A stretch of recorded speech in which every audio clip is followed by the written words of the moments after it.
dan tidak berkerumun dan tetap mematuhi protokol kesehatan. Sulawesi Selatan ikut mengekspor berbagai macam komoditas unggulan dalam program Merdeka Ekspor yang secara serentak dilepas oleh Presiden Joko Widodo. Kepala Balai Besar Karantina Pertanian Makassar, Lutfi Nasir, mengatakan sebanyak 15 eksportir turut ambil bagian dalam kegiatan ini. Masing-masing eksportir mengirim komoditas yang bernilai jual tinggi ke 12 negara. Nilai ekspor komoditas unggulan Sulsel yang berhasil diekspor mencapai 98 miliar rupiah. Jumlah tersebut terkumpul hanya dalam waktu 6 hari, yakni mulai 9 hingga 14 Agustus 2021. Ini hanya 6 hari, ini jadi 98 miliar itu hanya 6 hari. 6 hari ditarik dari data mulai tanggal 9 sampai 14. Targetnya memang itu berapa, Pak? Oh, targetnya sebesar-besarnya.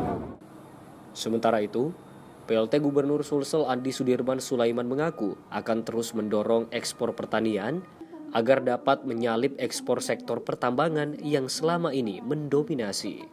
Alhamdulillah, ini terobosan Bapak Presiden, tentu kita apresiasi sekali.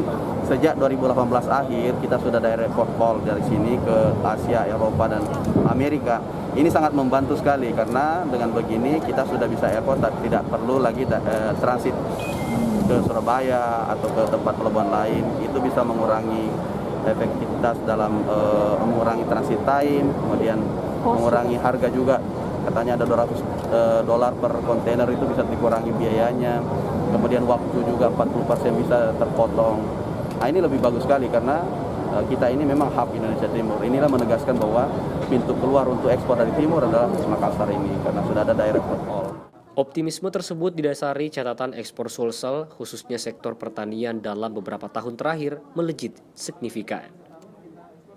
Catatan ekspor pertanian Sulsel diklaim Andi Sudirman nyaris setara dengan ekspor pertambangan dari tahun 2020 hingga 2021. Mardianto Lahamid, Slebes TV. Bapak Ibu yang kami hormati, dengan berakhirnya